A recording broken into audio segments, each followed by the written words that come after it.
Halo, Assalamualaikum warahmatullahi wabarakatuh. Pada materi hari ini, Ibu akan menjelaskan tentang kasus-kasus pelanggaran hak asasi manusia.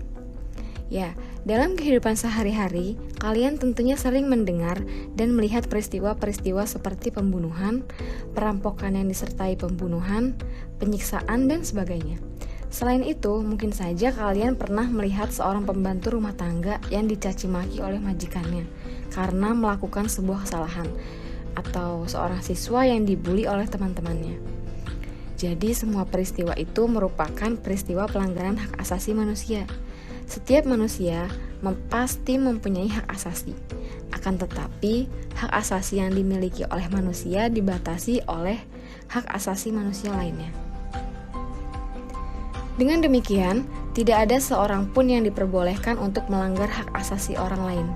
Akan tetapi, dalam kenyataannya manusia suka lupa diri bahwa sekitarnya terdapat manusia yang mempunyai kedudukan yang sama dengan dirinya. Namun, dengan ketamakan manusia sering melabrak hak asasi atau mengambil hak asasi sesamanya dengan alasan yang tidak jelas. Ya, selanjutnya Ibu akan menjelaskan tentang pelanggaran HAM. Jadi pelanggaran HAM itu disebabkan oleh dua faktor. Yang pertama ada faktor internal, yang kedua ada faktor eksternal.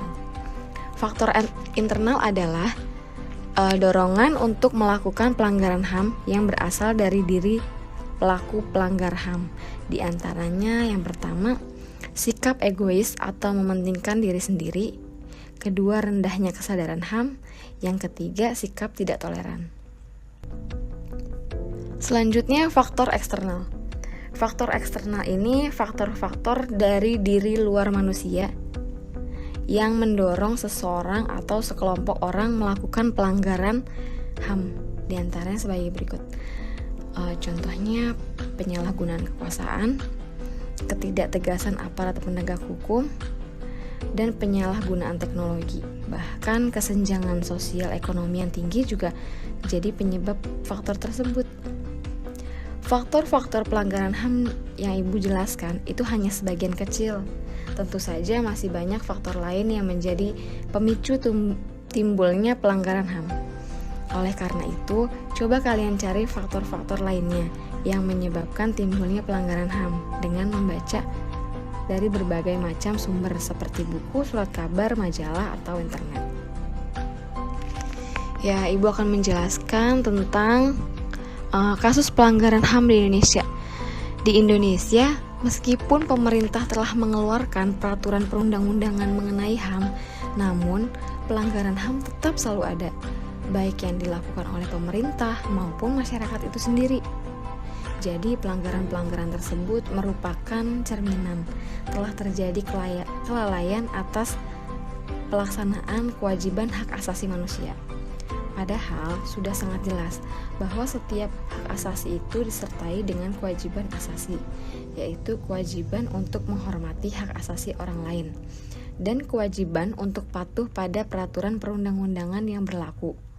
Banyak sekali contoh kasus pelanggaran HAM yang sering kita lihat dari tayangan berita baik TV maupun media cetak. Nah, jadi contoh kasus yang akan Ibu jelaskan yang pernah terjadi di Indonesia adalah yang pertama, pembunuhan Munir. Munir Said Tholib adalah seorang aktivis HAM yang banyak bersuara pada zaman Orde Baru. Ia telah banyak melakukan pembelaan hukum pada orang-orang yang tertindas. Salah satunya adalah menjadi pembela keluarga korban penculikan paksa yang terjadi pada tahun 1997 dan 1998. Bahkan Munir menjadi salah satu anggota Kontras pada masa itu, sebuah komisi yang mengadvokasikan orang-orang yang hilang, diculik atau dihilangkan. Selain sebagai advokat bagi para korban penculikan dan penghilangan paksa, Munir juga merupakan sosok pengkritik pemerintah Orde Baru yang dianggap banyak melakukan penyelewengan. Pada saat itu, mengkritik pemerintahan merupakan suatu tindakan yang sangat berbahaya. Kebebasan berpendapat belum sebaik sekarang. Ditambah lagi tendensi negara untuk menyerang balik pengkritiknya. Dan benar saja, pada tahun 2004, Munir ditemukan tewas dalam pesawat yang sedang terbang menuju Amsterdam. Nah, yang kedua adalah pembunuhan massal tahun 1965. Peristiwa berdarah G30 SPKI memang berakhir dengan sejumlah tanda tanya dan mendapatkan sorotan dari berbagai pihak.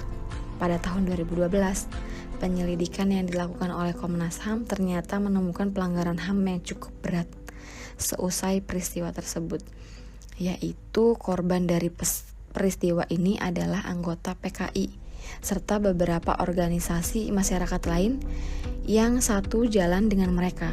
Bahkan masih banyak lagi masyarakat sipil yang tidak sengaja dibunuh juga karena dianggap sebagai anggota PKI meskipun bukan. Yang ketiga ada peristiwa Tanjung Priok. Peristiwa Tanjung Priok ini merupakan salah satu kasus pelanggaran HAM yang terjadi pada tanggal 12 September 1984. Peristiwa ini diawali dengan kedatangan anggota Bintara yang datang ke Masjid As-Sa'adah yang berlokasi di Tanjung Priok. Bintara tersebut memerintahkan pengurus masjid untuk menurunkan spanduk yang berbau kritik terhadap pemerintahan masa itu. Mendengar permintaan ini, pihak masjid menolak untuk melepaskannya karena memang sudah prinsip dan kebebasan mereka untuk berpendapat. Sayangnya anggota Bintara yang melepas paksa spanduk tersebut tidak melepaskan alas kakinya terlebih dahulu, padahal ada batas suci di mana mereka harus melepaskan alas kakinya. Yang selanjutnya ada tragedi Semanggi dan kerusuhan Mei 1998. Pada masa Orde Baru, pada tanggal 13 sampai 15 Mei terjadi kerusuhan yang cukup besar, hampir di seluruh tanah air. Awal kerusuhan ini kemungkinan dipicu oleh ketidakpuasan masyarakat terhadap krisis finansial dan ekonomi yang sedang melanda Asia, atau dikenal sebagai krisis moneter atau krismon. Ya, yang kelima ada kasus Marsinah. Marsinah ini adalah seorang buruh pabrik yang tinggal di Jawa Timur. Beliau juga merupakan seorang aktivis yang cukup terkenal pada zaman Orde Baru. Jadi, karena PT tempat Marsinah bekerja, yaitu PT Catur Putra Surya, tidak setuju dengan himbauan menaikkan upah buruh sebesar 20% dari gaji pokok, mereka menolak himbauan ini karena akan meningkatkan beban operasional pabrik dan mengurangi margin keuntungan. Akibatnya, Marsinah dan kawan-kawan mogok kerja dan melakukan demonstrasi pada tanggal 3 dan 4 Mei 1993.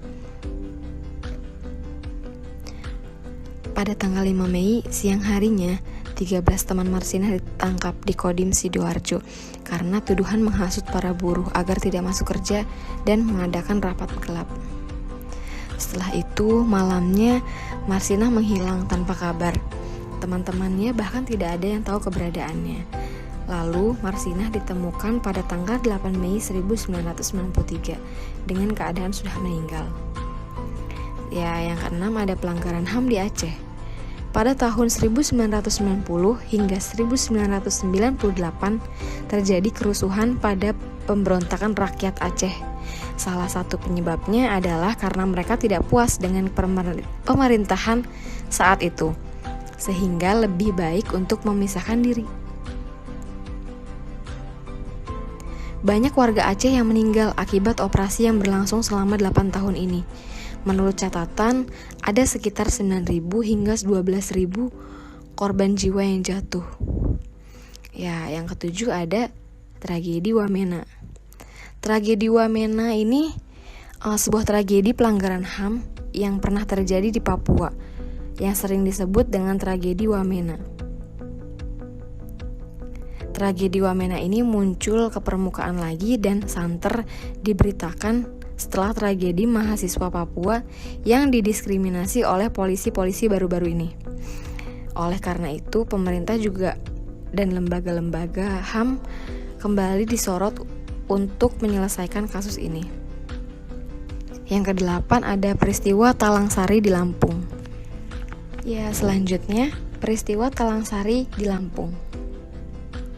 Pada tahun 1989 terjadi peristiwa yang merupakan pelanggaran HAM berat di Lampung. Di bulan Maret tahun 2005, Komnas HAM berkomitmen untuk melakukan penyelidikan pada peristiwa Talang Sari yang telah terjadi di daerah tersebut. Menyikapi hal ini, tentara dan polisi mengepung dan menyerang kelompok yang ada di Talang Sari dengan sekitar 3 peleton tentara dan 40 anggota BRIMOB. Tercatat terdapat ratusan masyarakat sipil yang dibantai dalam penyerangan ini dan banyak lagi yang terluka. Selanjutnya yang ke-9 ada pembantaian Rawagede. Pada agresi militer yang pertama, tepatnya pada tanggal 9 Desember 1947, terjadi pembantaian di kampung Rawagede yang dilakukan oleh militer Belanda.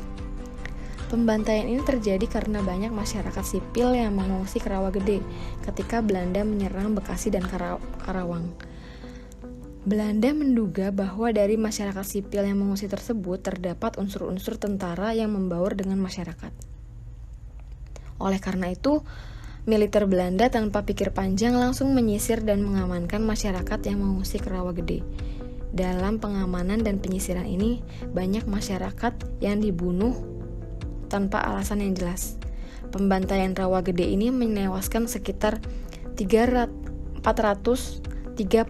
penduduk. Setahun kemudian, Belanda kembali menyerang kampung ini tanpa alasan. Sebanyak 35 warga Rawagede tewas akibat serangan ini. Dan yang terakhir ada penembakan misterius tahun 1982 sampai 1985.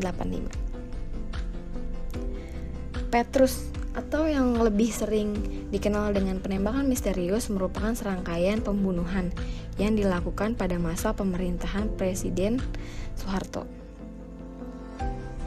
Meskipun saat itu kondisi keamanan menjadi lebih baik karena maling-maling menjadi takut saat melakukan aksinya, kondisi demokrasi semakin menurun. Hal ini lantaran para aktivis takut dicap sebagai kriminal ketika melancarkan unjuk rasa atau kritik, sehingga bisa saja ditembak kapanpun oleh penembak misterius ini. Baik, sekian paparan materi dari Ibu. Jika ada pertanyaan, silahkan bertanya. Assalamualaikum warahmatullahi wabarakatuh.